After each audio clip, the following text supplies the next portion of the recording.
But we're getting an update now on a mass shooting that happened on Saturday. An 11th victim has now been confirmed dead. Let's listen in here to some of the people speaking, including we will be hearing as well coming up from the governor of California, Gavin Newsom.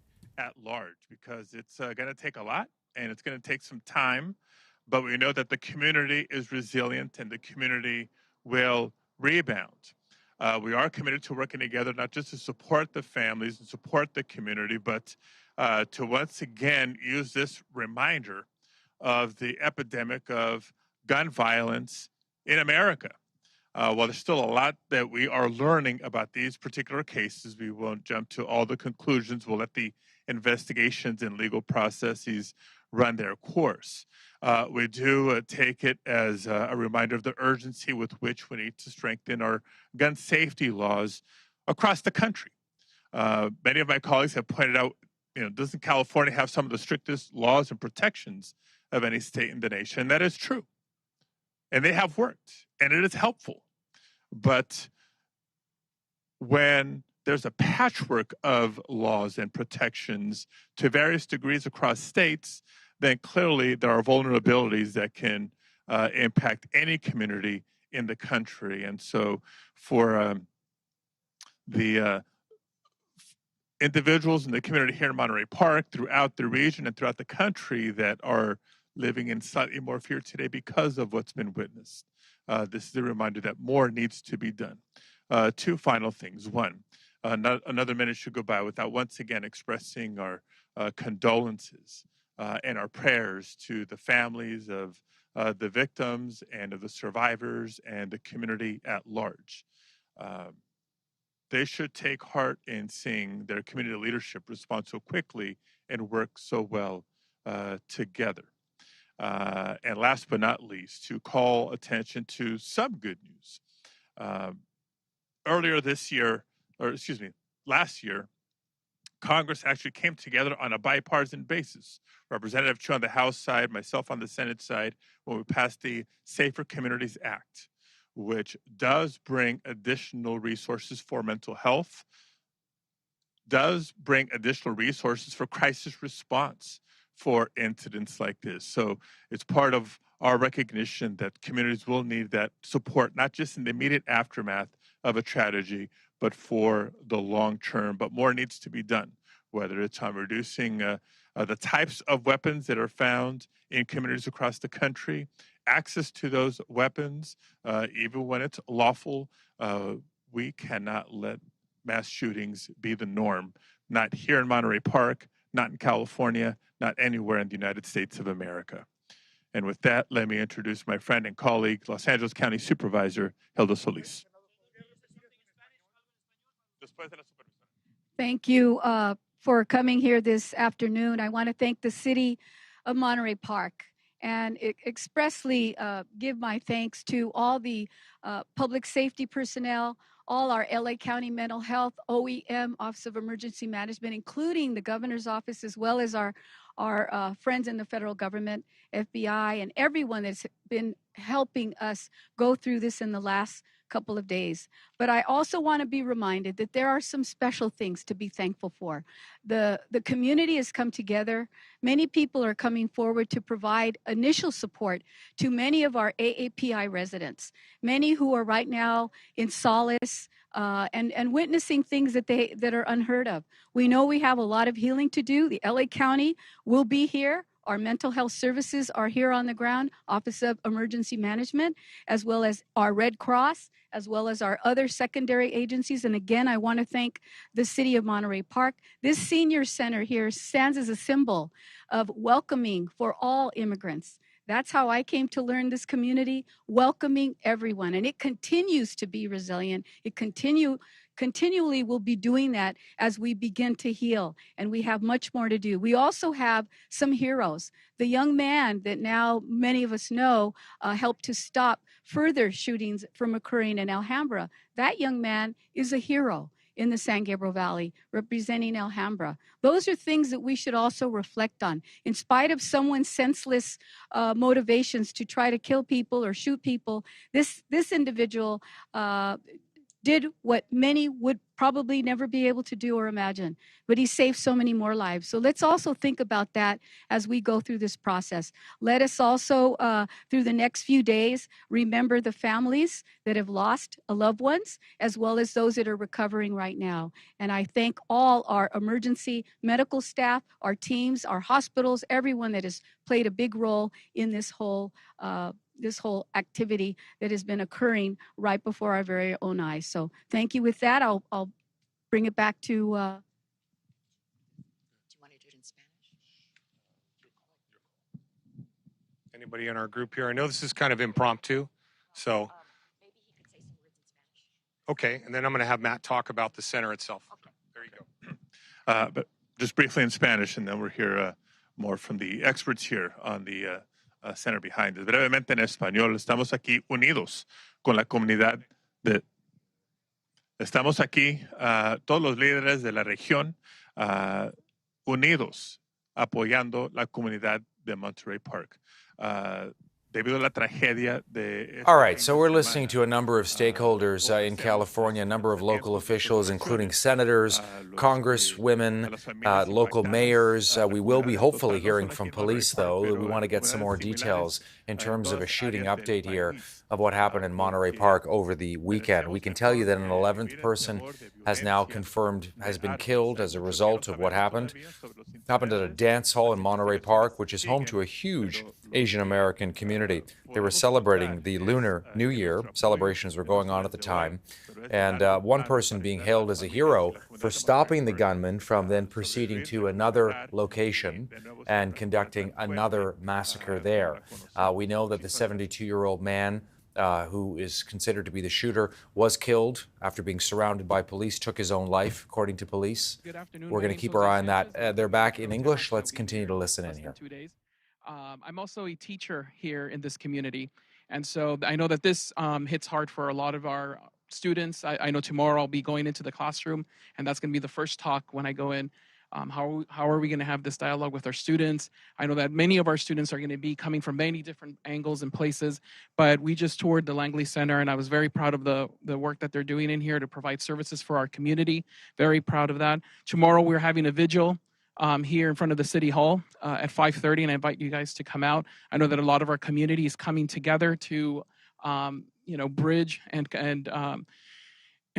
it's a lot. It's very emotional for me as well because I live here. I have 3 daughters, and I know a lot of us were at the festival, at the Lunar New Year festival, right just before this happened.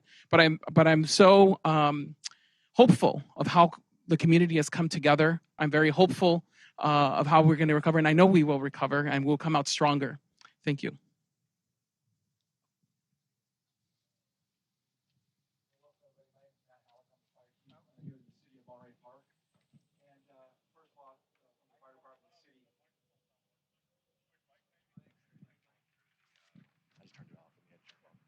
Can you hear me now? Okay, my name is Matt Halleck. I'm the fire chief here in the city of Monterey Park.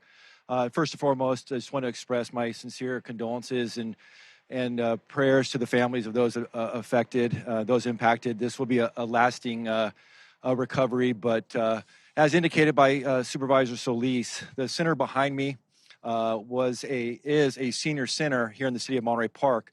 But immediately following the aftermath of the incident, it was quickly realized that we needed to set up a resource center for those that were impacted by this tragic event. And so we started the ball rolling on how are we going to set this up, how are we going to stand this up, and get those resources available immediately following this incident. So we partnered with several different agencies to make that happen here in the city of Monterey Park.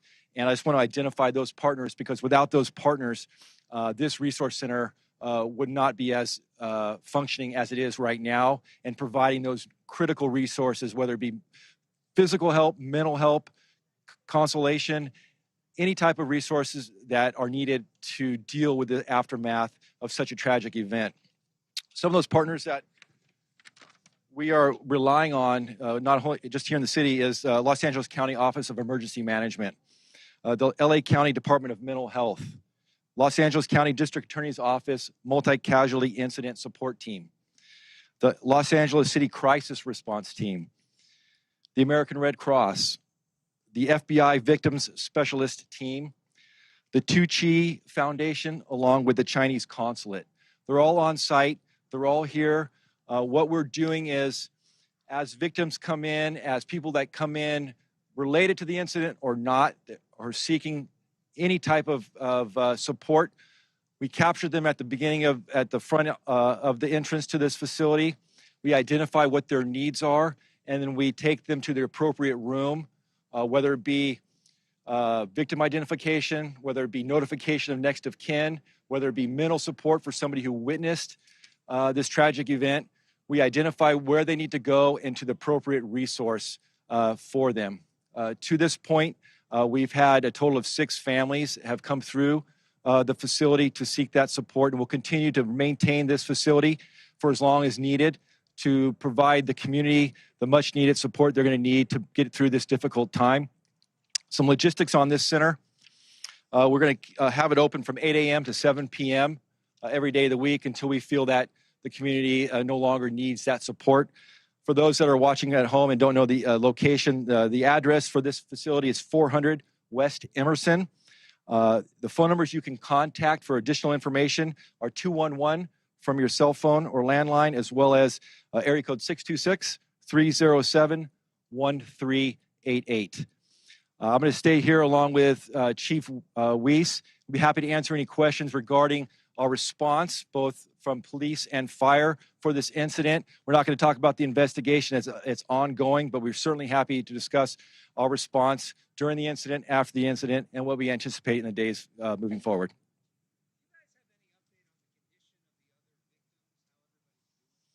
We're in contact as much as we can, but given the nature of the incident, information is limited. And so we're doing our best to get updates on the condition of those that were transported to our local area hospitals. I don't have that information current as of now.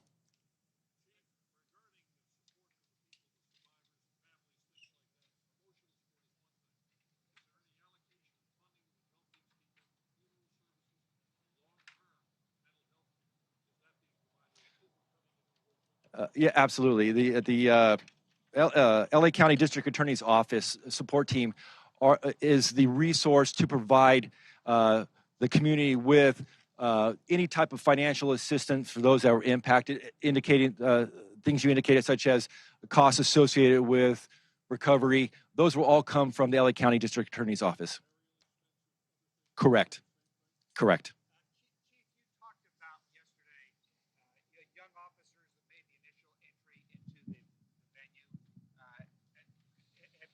Further debrief with them? Have you learned anything more? And you expressed concern over their own emotional state, considering that a few have been on the job for a few months before they had this encounter. Right. A great question. Officer wellness at this point is my number one concern. So I had 6 to 8 officers on duty last night, and when they returned to duty, we kind of wrapped our arms around them in briefing. We brought in professionals from the counseling team and ultimately sent them home. They weren't emotionally ready to come back to what they left. And we will continue to provide them with support. I want them to have long careers. I want them to be whole. And the only way to do that is to talk about what they saw, the trauma they saw, and let them know that there are other people that are in their shoes and that they can recover from this. And that's what I'm doing. That's one of my biggest concerns right now. And I'm doing it with every single person that was on duty, whether they're in dispatch, whether they were out in the field. That's who I'm concentrating on right now. Right, but have you learned anything more about the timeline? No, the timeline is still, I haven't reviewed any body-worn camera or anything like that. That's all part of the evidentiary process. I'm not at that point. At some point, I will conduct a debriefing with everybody present because we learn from those things. And I haven't gotten there yet. I've talked to them individually about what they saw and how they handled it, but that's about it. Has your department ever had an interaction with this individual? Not that I'm aware of. No.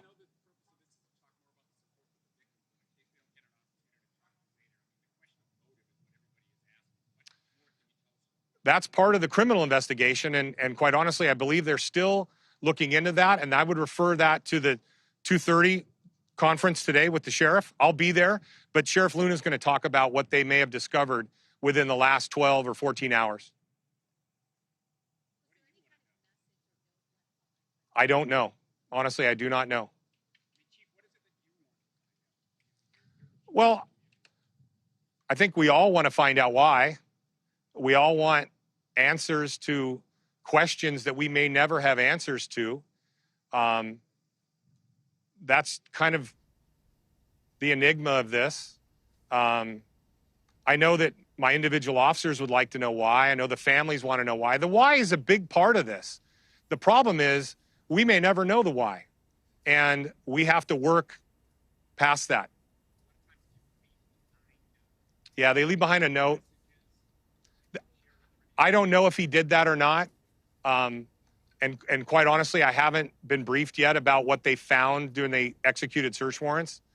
At some point, we'll probably have a fragmented why, but I don't know if we'll ever have the full story.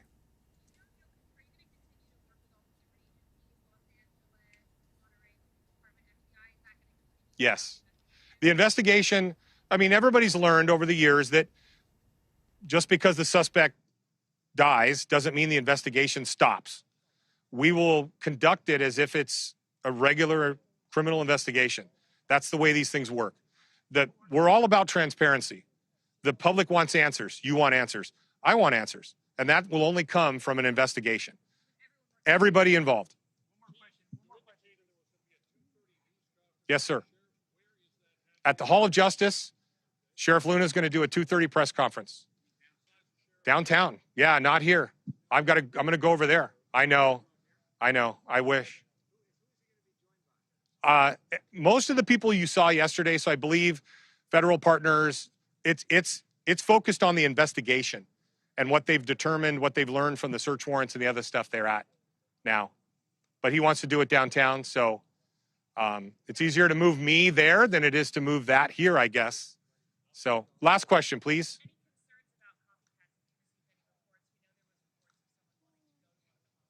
There was. We investigated that, and we're looking into that. There hasn't been any. It's always a concern of ours. We're prepared if anything were to happen, and we take each of those threats on a local level very seriously.